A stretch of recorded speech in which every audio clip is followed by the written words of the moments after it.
I remember when I was a kid, uh, going on vacation with my family. It didn't matter if we were going to the Upper Peninsula from the Grand Rapids area where we lived and traveling up to the UP. We would go up to Grand Marais just about every single summer. Whether we were going up there or we were taking a trip all the way out to Montana, or we were going to Colorado, or we were going to California, or we were going to West Virginia. We took a lot of vacations when I was a kid growing up. We went and explored the world around us. I can't tell you, I think we went to West Virginia probably 2 or 3 times, went whitewater rafting, and we did the same thing in Colorado. We hiked mountains in Montana, and we would go to the UP every single summer. And I remember the ride there. Do you remember, like, just as a kid being in the car riding to this destination, to this vacation? It's finally summertime. You're done with school. You get to go away, and you just get to just have fun in a different state and go and explore. And so you get ready. We would always leave at like 4 o'clock in the morning. Our family, we would get up early, sometimes even earlier than that. Maybe even 3:30 in the morning. We would go and we would get in the car. 3:30 in the morning, and I was the annoying one that was wide awake at 3:30 in the morning, ready to get rolling. Oh, we'd go to Cedar Point too. I forgot about that one. We would go to Cedar Point, usually on our way. We would go to Pennsylvania. All that to say, we would go a lot of places. I remember all of these places that we would go, and I remember the journey to get there, and it seemed like so long to get there. I mean, it seemed like we were in the car for 15 days, it would seem like, just trying to get to the destination that we were going to. Whether we're going, like I said, to Colorado or Montana, we would pile in the minivan. We would take the front 2 seats out, the middle 2 seats. You know what I'm talking about? And the minivan where there's the 2 bucket seats, and then you've got the full bench seat in the back. We would take those 2 middle seats out, right behind the captain's chairs of the driver and the front seat passenger. Those 2 seats, we'd pull those out. We'd put in a little 20-inch television, maybe even not even 20 inches tall or diagonal. We would put in this little TV, and we would bring our Nintendo 64 with us. This was back before we had iPads, before we had laptops, before we had computers that we could just take with us wherever we needed to go, and phones to entertain every single kid. Nowadays, we pack everybody in. Everybody's got an iPod or an iPad. Everybody's got a tablet. Everybody's got something. They've got their own headphones. They own listening devices. They can watch whatever they want to watch. Man, I wonder what that would be like nowadays.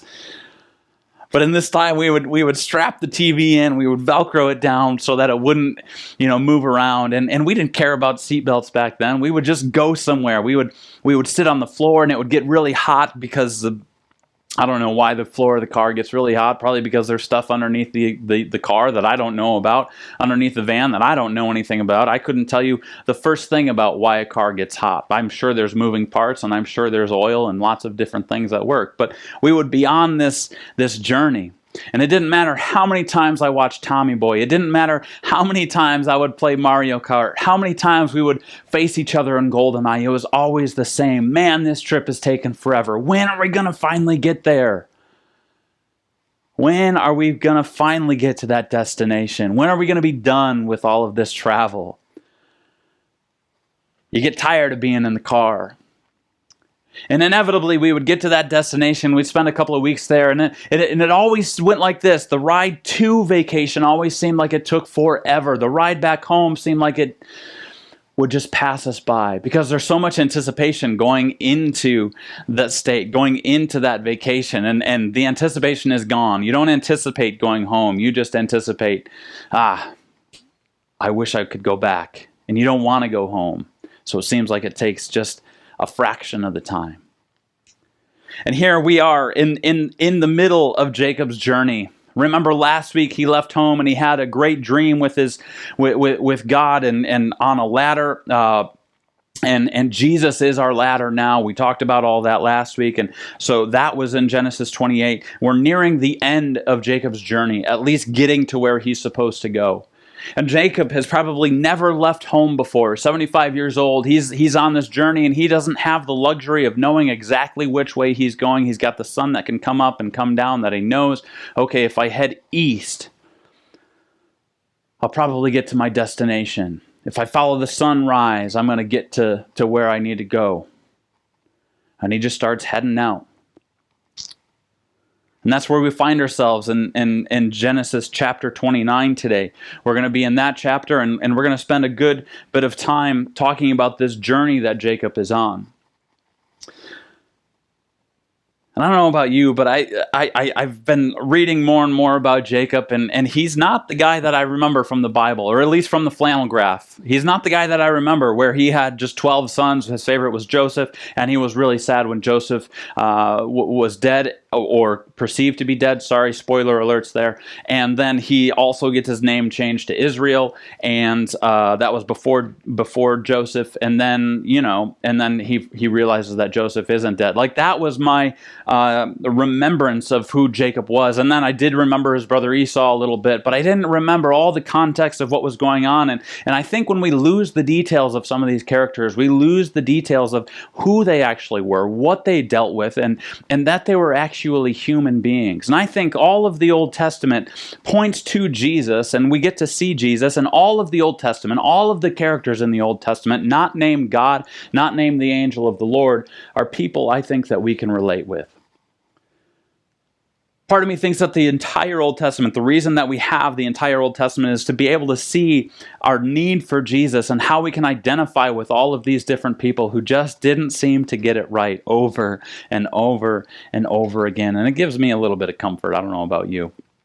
It helps us identify with them, or it helps us to see how different we are in the Bible from some of these characters. In fact, there's only one character that we can really say, wow, we are a lot different than that one person, and that one person is Jesus. And we're going to get to that in a little bit, but I just love this context of Jacob. If it seems like I'm dogging on Jacob a lot, it's because I appreciate the fact that he's a human being a lot like me, and hopefully a lot like you. So with that, we're in Genesis 29. Jacob is on this journey, and he's traveling a while, and we're about to see where he ends up. So if you would, pick up with me in verse 1, if you would, unless you're in the car. Don't pick up your Bible and read that if you're in the car. Also, by the way, sorry, I'm all over the place this morning.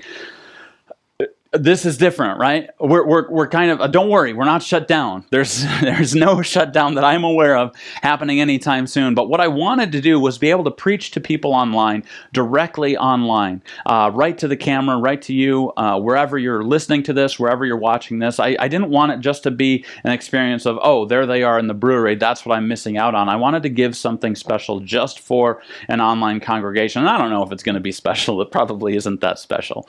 But I wanted to give something to that, and the reason is twofold. One, so that I can focus directly on the camera, directly on you. I'm pretending that there are people on the other side of this lens, and I hope that there actually really are. Number two, it takes a lot to set up on a Sunday morning, and so this allows us to set up less and focus more on people that are coming through those doors. So we encourage you to come out to Right Brain Brewery every single Sunday morning at 9:45. We've got a lot of really cool stuff happening. A lot of really cool stuff is coming up in the future. That is part of the journey that we're on. I cannot wait to share all of that with you on September 12th. You're going to want to show up on September 12th to see what we have going on, to see what the future is going to look like, and that the future is now. Ooh, spoiler. No spoiler. That was just a little tease that we're going to see some things that are going to be pretty cool, I think, personally, on September 12th. So that's why we're doing this video thing. I want to be able to talk directly to you, and I hope that it translates. I know it's a little bit different, but here we go. Okay, on to the journey of Jacob in verse 1. Then Jacob went on his journey and came to the land of the people of the east.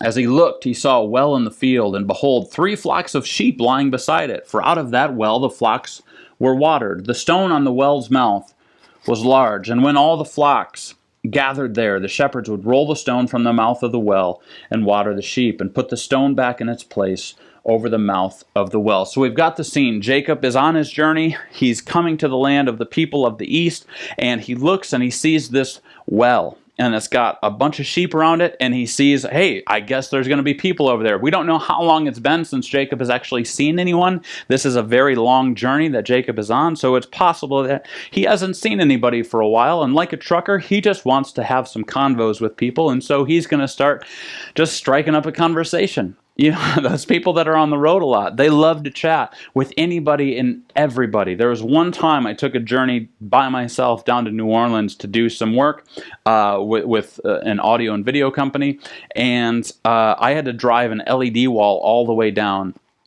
to New Orleans from Grand Rapids. And I got to tell you that by the time I got to New Orleans, I was ready to have some conversations with people. And so Jacob here is probably ready to have some conversations with some actual people instead of just with himself. He's riding on a donkey for a while. He's getting tired. He's getting sore. He's getting thirsty. And he's a little bit tired of traveling. He's watched Tommy Boy 14 times now, and he's ready to actually have a convo with people. And so he sees these people at the well, and he's going to go over to there. There's this large stone on this well, and he's about to find out what that is all about. So verse 4, Jacob said to them, "My brothers, where do you come from?"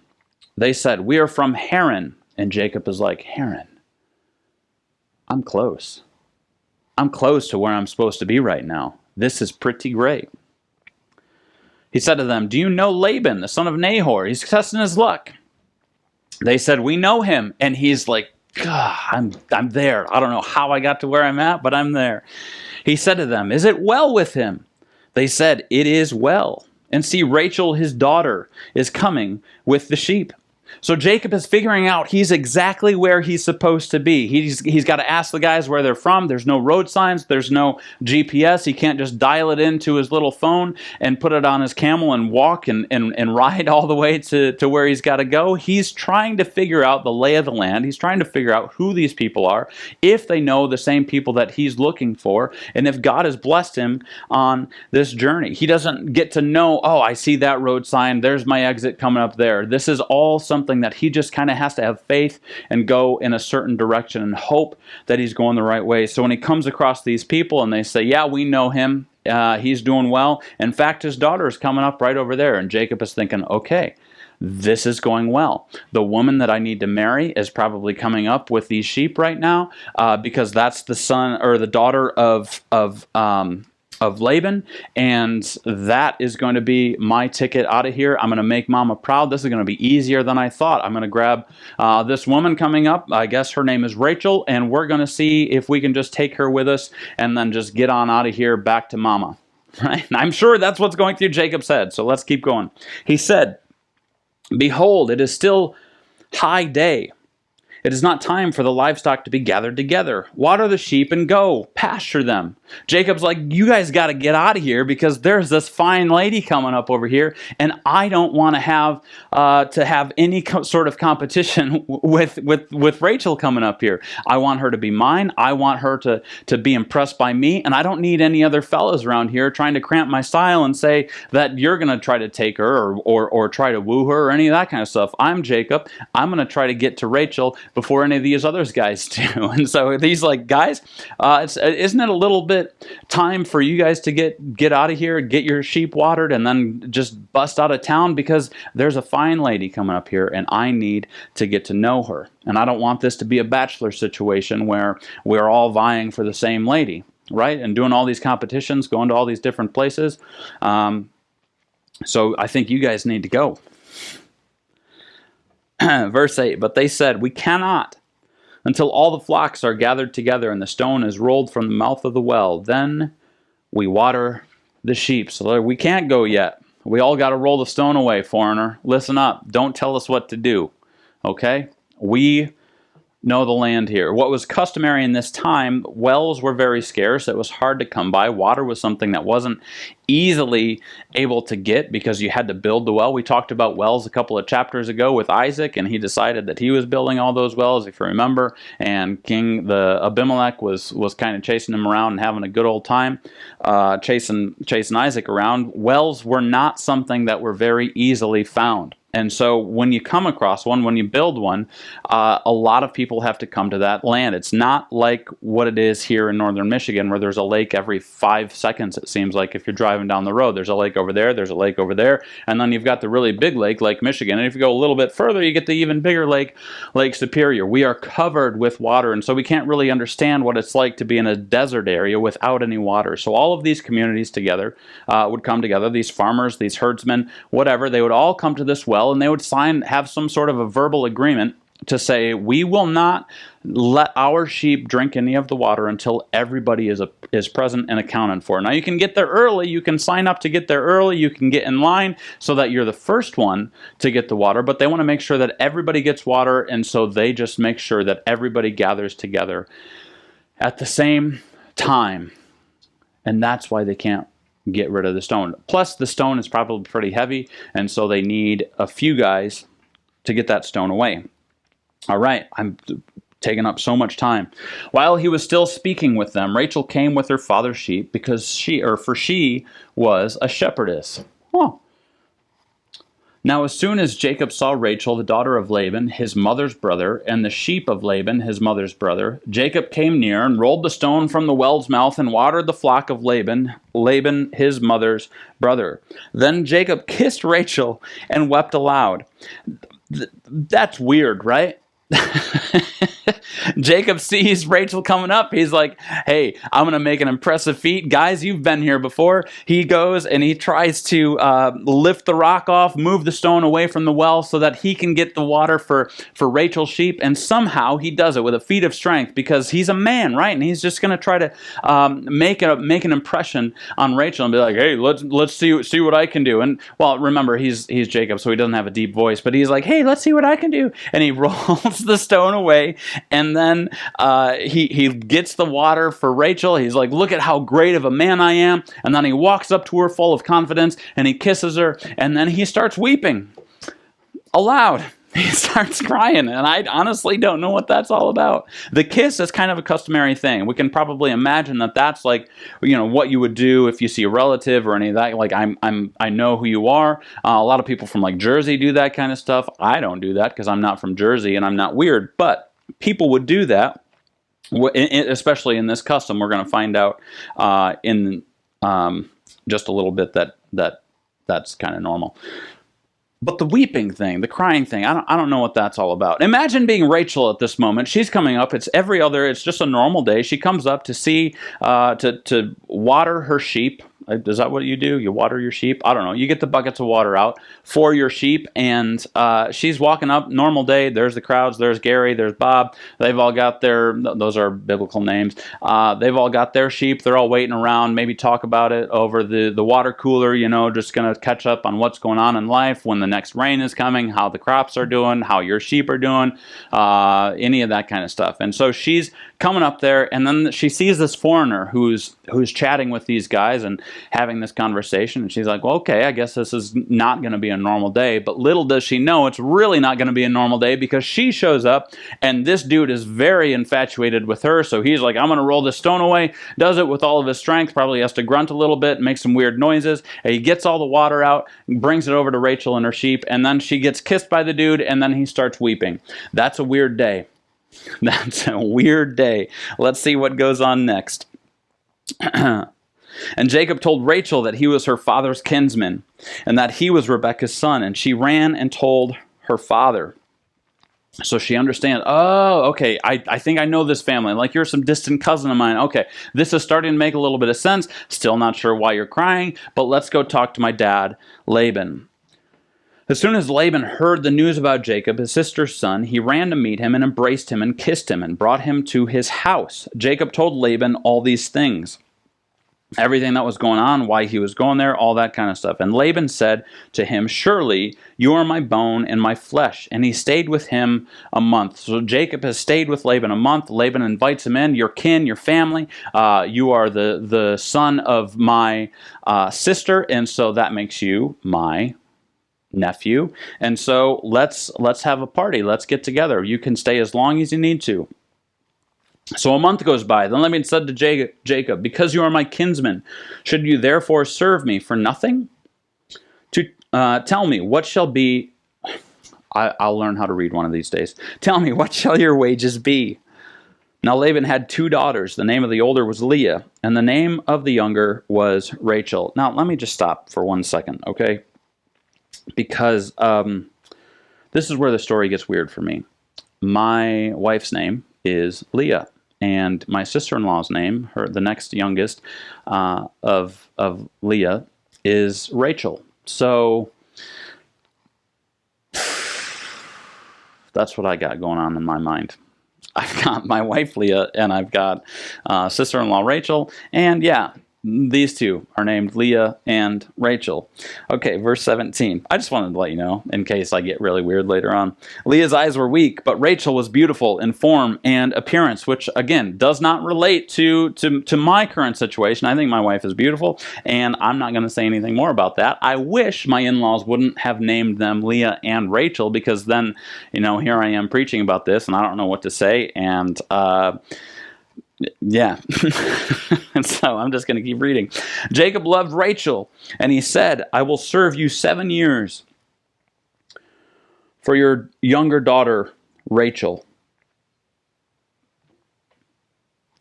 So imagine being Leah in this moment.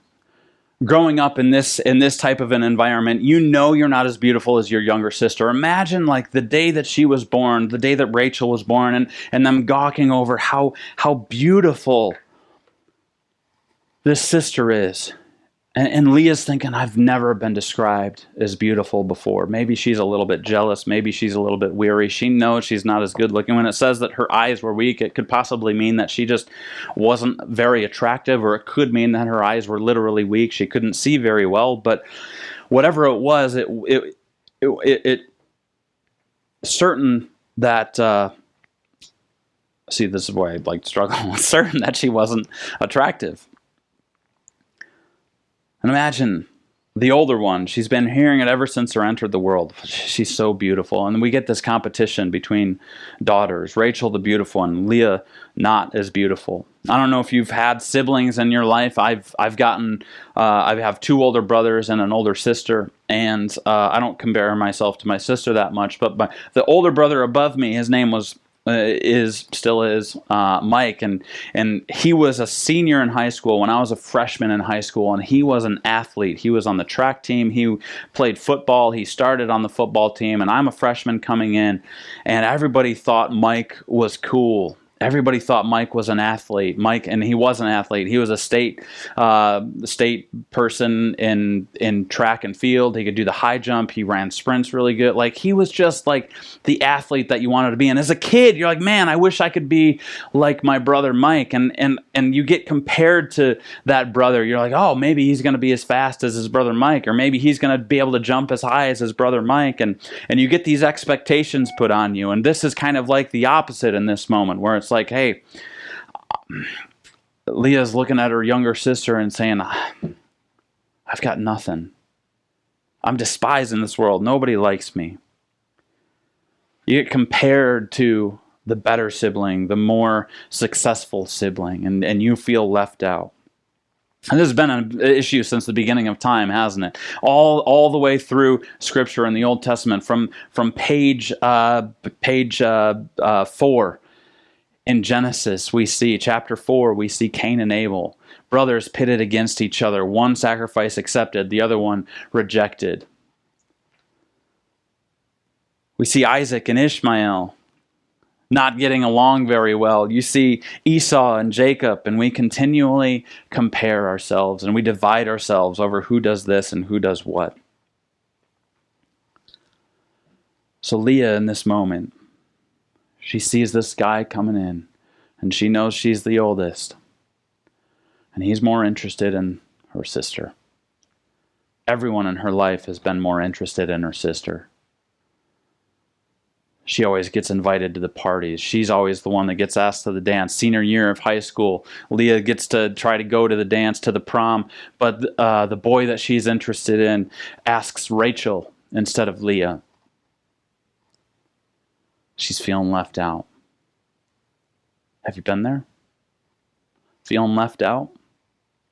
Have you felt like somebody else is getting all the credit for stuff that you've done, or maybe the cards in life have not been dealt very well to you? It seems like it's been a struggle for everything that you do. Every step that you take is a struggle. And you look around you and see these people who it seems like every step that they take is paved with gold, and they just get ahead in life, and you just start to get frustrated with people like that, don't you? That's why we can relate to characters like this. That's why it's important to read our Bibles and let's see what the story does. Let's see how it plays out. Verse 19, Laban said, "It is better that I give you her than that I should give her to any other man. Stay with me." I almost started singing a song right there. So Jacob served 7 years for Rachel, and they seemed to him but a few days because of the love he had for her. So Jacob has never done a day of hard work in his life, probably because he's got servants to do it. Like I said, he grew up in a very wealthy home. He doesn't have to do too much. He doesn't have to work in the fields. He was the guy who stayed in and cooked with mom. Had never done a day of hard work, most likely. And now here he is, willing to be an unpaid servant for 7 years for someone he loves. It's amazing what we do for the people that we love, isn't it? And he's willing to wait. He's willing to wait for Rachel because she's worth it. Boy, I'm not going to get into that today, but there's a whole nother rabbit trail we could go on this. I don't have enough time to do it, but it deals with dating, it deals with waiting, and if you can catch my drift, and if you can't, well, let's chat again sometime soon about what I'm talking about. I'll give you a hint. It has to deal with sex, and it has to do with getting married. Okay? Is that clear enough for you? If she's good enough to sleep with, she's good enough to marry, and she's good enough to work for. How's that? I'll just lay it all out there for you. Jacob is saying, I want this woman, and I'm going to do whatever I have to do to make sure that she is mine. Verse 21. And then Jacob said to Laban, "Give me my wife that I may go into her, for my time is completed." So it's been 7 years. This chapter covers a lot of time, doesn't it? It's been a while. So Laban gathered together all the people of the place and made a feast. They have a wedding. But in the evening he took his daughter Leah and brought her to Jacob, and he went in to her. Laban gave his female servant Zilpah to his daughter and Leah to be her servant. Now, I got to stop you right there in verse, let's just stop there real quick, because this is a little switcheroo that happens. And if you're like me, you're thinking, how in the world did Jacob not know that that was Leah and not Rachel? This was not The Bachelor. Okay, this wasn't, go to a house and stay there for, I don't know how long the season of a Bachelor is, but let's stay there for a while and get to really know this person. All bets are off. You can be as physical as you want to be. You can do whatever you want. That's type of the American way in which we date nowadays. This was a completely different time where it was like you didn't hardly have any interaction with this woman whatsoever. So he didn't really know Rachel that well. He certainly didn't know her physically. He didn't know the way she felt, her body felt. He didn't probably know the way that her lips were when he would go to kiss her. He didn't know what her hands felt like when he would go to hold her hand. He did not know the embrace of Rachel. He's only known her from afar. For 7 years, he hasn't touched her. And I know that's wild to think about, but I think we could use some of that. I think we could use some of that. I don't have time. Okay, keep going. So Jacob waits, and the other thing is you don't have electricity. There's no electricity here, so it gets dark, and all Laban had to do was make sure that the feast went until dark. Pour another drink. Let's make sure that song "Shut Up and Dance With Me" comes on so that we dance longer, and then by the end of the night, maybe we'll finally play Journey, whatever that song is. I don't know why it's escaping me, but that's from my DJ days. We're going to play Journey at the end of the night, and Don't Stop Believing. And maybe by then it's going to be dark. We're turning all the lights off. And then Laban presents what Jacob assumes is Rachel, but he presents Leah, and he makes the mistake and sleeps with Leah instead. And in the morning, behold, it was Leah. And Jacob said to Laban, "What is this that you have done to me? Did I not serve with you for Rachel? Why then have you deceived me?" Isn't that interesting? Jacob has now become the deceived. The deceiver has now become the deceived. Jacob has been deceived by Laban. Laban said, "It is not so done in our country to give the younger before the firstborn. Complete the week of this one, and we'll give you the other also in return for serving me another 7 years." Jacob did so and completed her week. Then Laban gave him his daughter Rachel to be his wife. So that was like a week-long celebration, a feast that would go on. Like it wasn't just like a 3-hour thing where you get together, you have the wedding, and then you're done. It's a full week celebration with family that goes on. So that's what they're saying by this week. So then Laban gave his daughter Rachel to be his wife. Laban gave his female servant Bilhah to his daughter Rachel to be her servant. So Jacob went in to Rachel also, and he loved Rachel more than Leah, and served Laban for another 7 years. Here's Leah again. The afterthought. And she had to go through this plan. Fathers had absolute authority in this home. So if dad comes to you and says, hey, we're going to make this switcheroo, I got to marry both of you off. Women are not considered assets in this time, in this culture. Women were not anything to really be thought of except to be married away to maybe somebody who had a lot of money. So if Laban can make this deal happen for his 2 daughters to be married away to this guy Jacob, who probably comes from a little bit of wealth, he's heard all the stories about what his brother-in-law is able to do, what he's been able to accomplish over the years. And so he sees an opportunity for his 2 daughters to get taken out of what he needs to do, and in the meantime get 14 years of unpaid labor for all the stuff that he's got to do. Do you know how far in the black he will be if he's able to pull this feat off? And so Laban comes up with some sort of an excuse to say, it's not so done in our country. Didn't you know that we don't give the younger before the older? Don't you know those types of things? And Jacob's like, I'm the younger. The older serves the younger here in my household. I just hope maybe we could do the same thing. The younger wanted the younger. He didn't want the older, and the older became... Jacob got deceived.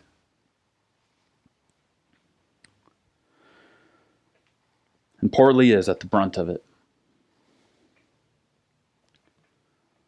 And deception is the start of Jacob and his family.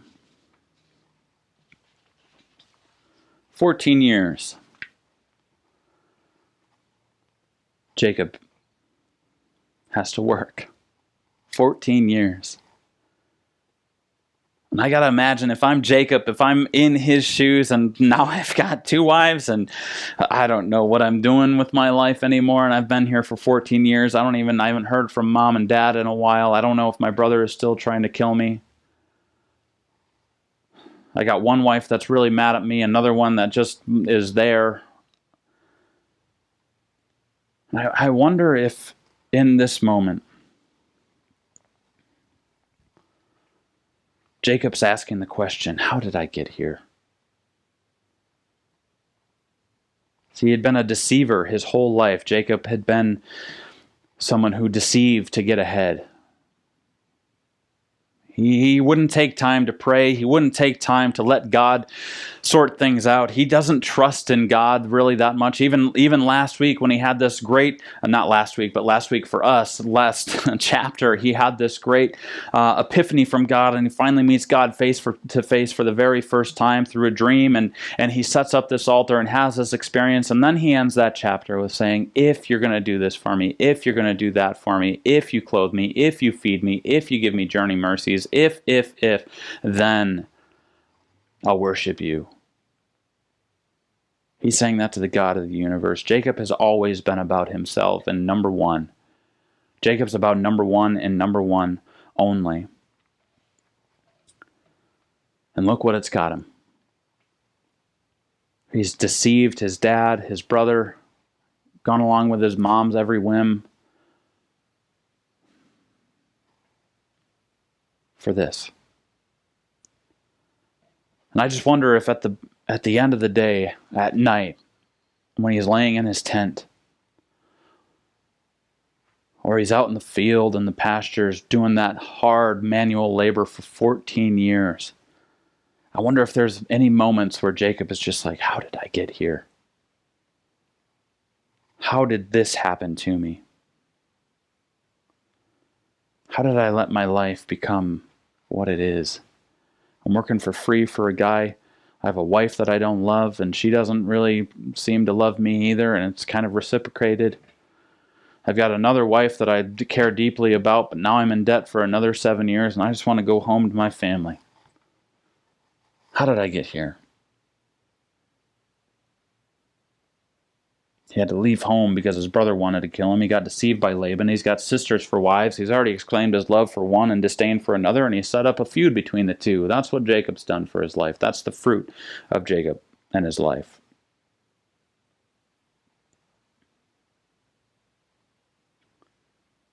Can you relate to that? Whatever you've done in life, you're working hard, you put yourself in those positions. Maybe you've lied a little bit to get ahead. Maybe you've cheated a little bit to get ahead. Maybe you lie down at the end of the day and you don't understand why your wife can't stand you, why you can't seem to find time with your wife anymore, why you can't seem to find time with your children anymore. It seems like every step you take is just 3 steps backwards, and maybe if you're lucky, 1 step forwards.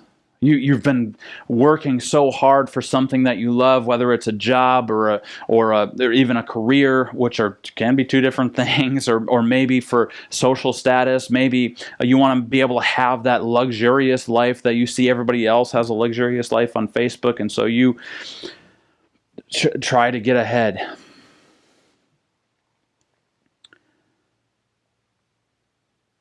And you lay down at the end of your night, you're lonely and you're tired, and you just, man, how did I get here? I think it's because we keep putting our work into the wrong things.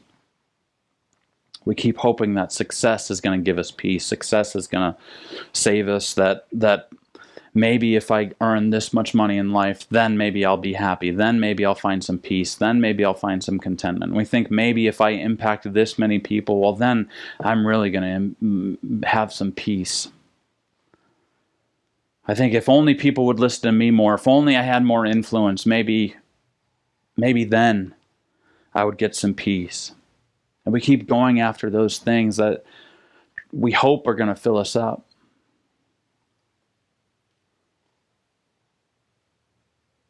I think it's interesting in this entire chapter, through 30 verses so far, not one mention of God. Not one mention of Jacob going before God and saying, okay, here's what I need to have happen. I'm going to spend some time in prayer. I would really love Rachel to be my wife, and I'm going to pray about this to see if God says that that's the right thing to do. No, he was leading himself with something else, and he decided that he was just going to take whatever was rightfully his, what he thought in his mind, and he gets deceived because he doesn't go before God before this decision. So many times we forego our Christianity. We forego our calling to Christ so that we can get ahead in life. Because, I really like that and I really want that, so I'm going to make sure that I can get ahead. I want to make sure that woman, I know what the Bible says about not being equally yoked, and I know that she's probably not a Christian and she wouldn't be good for me, but man, she's really hot and I would really love to just get to know her some more, so I'm just going to see what that's all about. Or I know that he doesn't really follow Jesus. I know that he's not really in it for Jesus, and I know that Jesus hasn't really touched his life. But man, he's got a lot of money. Man, but he's a pretty cool guy. He's fun to hang out with. And in areas that we decide that it's okay, we sidestep. Because we think that's what's going to make us happy. In Matthew 11, starting in verse 28, Jesus says this very familiar passage. He says, "Come to me, all who labor, all who work, all who are just struggling to get by, all who haven't seemed to be able to make any sense of life. You're tired. Life has kicked you down so many times. You're feeling a lot like Leah, where everybody else is getting what's theirs, and you don't feel like you've gotten a single piece of that pie yet. Come to me, all who labor and are heavy laden, and I will give you rest. Take my yoke upon you and learn from me, for I am gentle and lowly in heart, and you will find rest for your souls. For my yoke is easy and my burden is light." You see Jacob striving for so many things. He makes Rachel the work. He makes Rachel the work to attain. What Jesus is saying right here is, no, you come to me. Jesus is the work.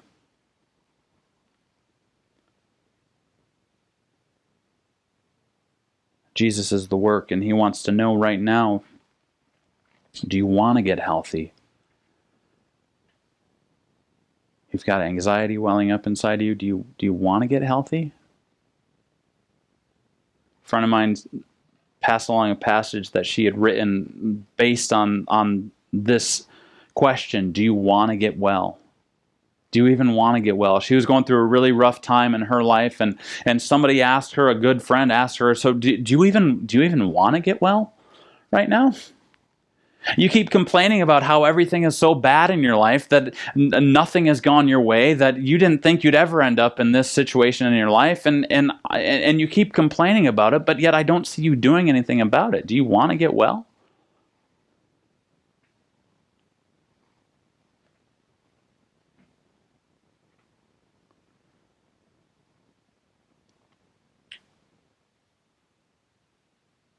In another passage in the Gospel of John, Jesus is coming up to this pool, this area that has pool, and the story goes that if you would that the waters would get stirred up, and if you would walk into these waters, you would be healed. So there's a lot of sick people and people who would hang around this pool, and if like they said that an angel of the Lord would come down and stir the waters, and the first person that would be able to get into that water would be healed. And so Jesus finds himself in this situation in Jerusalem in John chapter 5. Starting in verse 2, it says, "Now there is in Jerusalem by the sheep gate a pool in Aramaic called Bethesda, which has 5 roofed colonnades. In these lay a multitude of invalids, blind, lame, and paralyzed. One man was there who had been an invalid for 38 years. When Jesus saw him lying there and knew that he had already been there a long time, he said to him, 'Do you want to be healed?'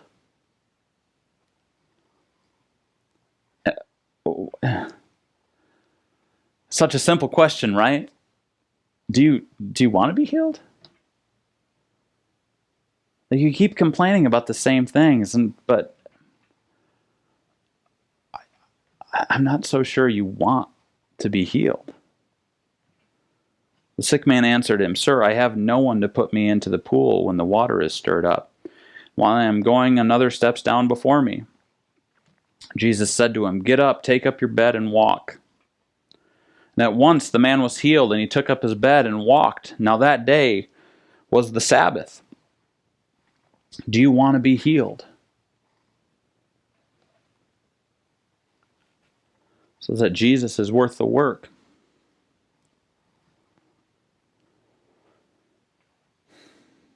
Do you want to get well? What happens here is Jesus asks the question and then he heals. Jesus is not going to force himself on us. Jesus is not going to force healing upon us. It's only if we want it. And some of us think that that's kind of a silly question. Well, of course I want to be healed. Of course I want to be better. Why would I want to be in this? But then we don't do anything about it. It's like saying, I want to eat healthier and I want to live a healthier life, and I want to maybe put down so many sodas, and I want to try to get in shape, and I want to be able to run a marathon, or I want to run the DK 5K next year. And so I've got some goals set before me, and so I'm just going to keep talking about these goals for the next year, and maybe that's going to make me healthier. We keep talking about wanting to get well, but we don't actually put forth any effort. We don't seek any counseling. We don't seek relationships with people that are going to help us out, that are going to surround us with people that are going to be good for us and help us move along for accountability. But instead, we just keep wallowing in self-pity, and we don't understand why we're not getting any better while we're sitting there eating a whole bunch of bags of potato chips waiting for that run to start. I mean, it's a simple question, but do you want to get well?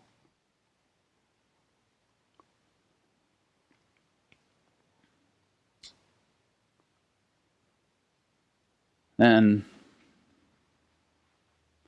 maybe some of us don't even realize that there's a problem. I know I can be sure of that in my own life, that I'm never quite certain that there's actually a problem to be dealt with. I over the last year, I have had a hard time. It hasn't been easy. I didn't realize over the last year how hurt I actually was, how some form of church PTSD that I had, and I didn't realize it. And people, I mean, you could ask me, do I want to get well? And I would be like, from what? What are you talking about? I'm fine. And then a couple of weeks ago, my wife and I took a trip to California and met with a church out there, not to like get a job or anything, but just to see how they were doing things, to see what they were doing. They've been very good to us over the last year and a half. And so we just wanted to go and chat with them. And I saw a staff culture that was so incredible. And it wasn't until I saw healthy that I realized how sick I was. And sometimes with us, we sit around in our filth and our unhealthiness, and then our crap. We don't realize how unhealthy we are until we see somebody that's really healthy. We see that person running a marathon. We're like, boy, I need to get my life together. We need to look to Jesus, who is the healthy one, who always was the healthy one. He is our example. He is our hope. He is our work. We get so focused on so many different things. Our focus needs to be on Jesus Christ. We focus on what the issues are and what the problems are. We forget to look up. We look at the crap that we find ourselves in, and we stop looking up.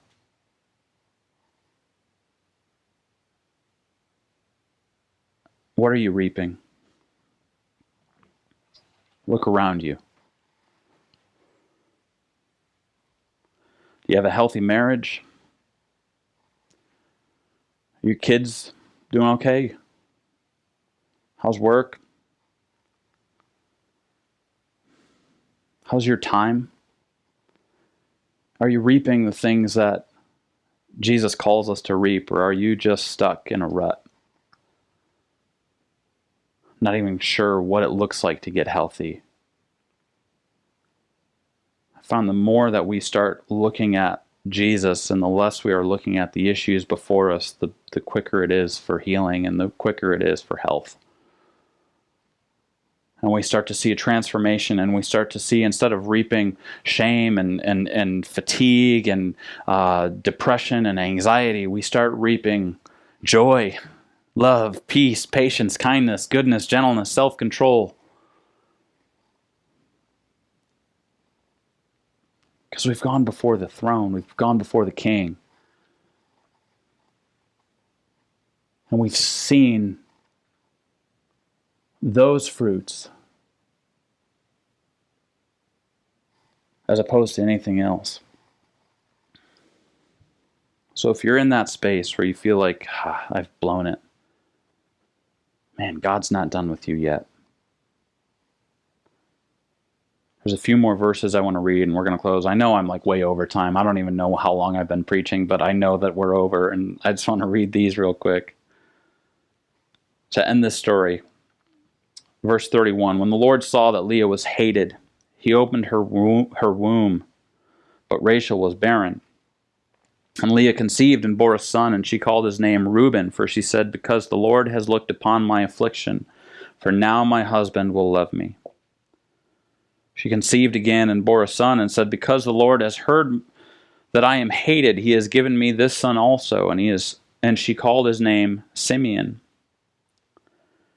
Again she conceived and bore a son, and said, now, this time my husband will be attached to me, because I have borne him 3 sons. Therefore his name was called Levi. She conceived again and bore a son, and said, this time I will praise the Lord. Therefore she called his name Judah. Then she ceased bearing.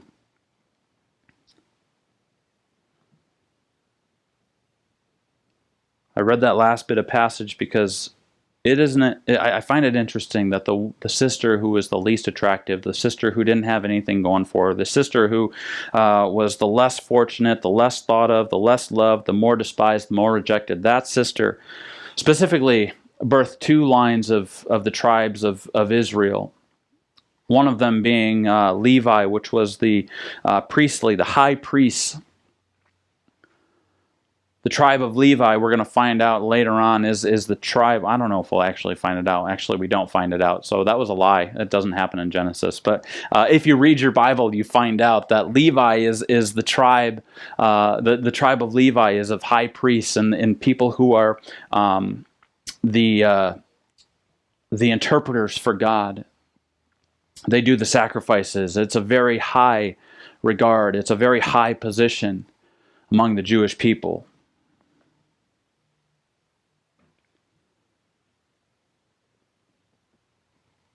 And the other one is Judah, the royal line, the royal tribe of Judah in the line of Jesus. Jesus comes from the less thought of, the less attractive tribe. Jesus was hated on earth. Even by the end of his ministry, he only had a few disciples with him. And he saved the entire world.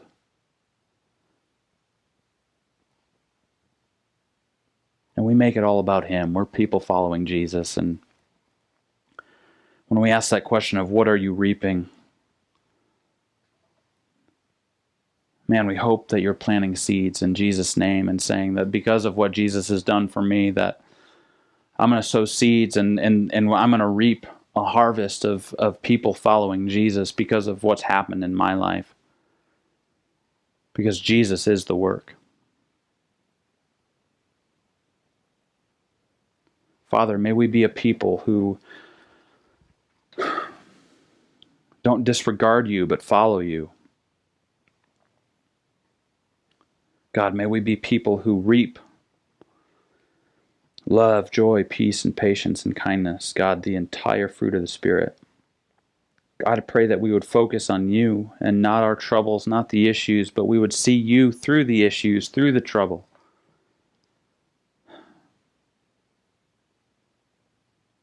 It's in your name, the name of Jesus, we pray. Amen.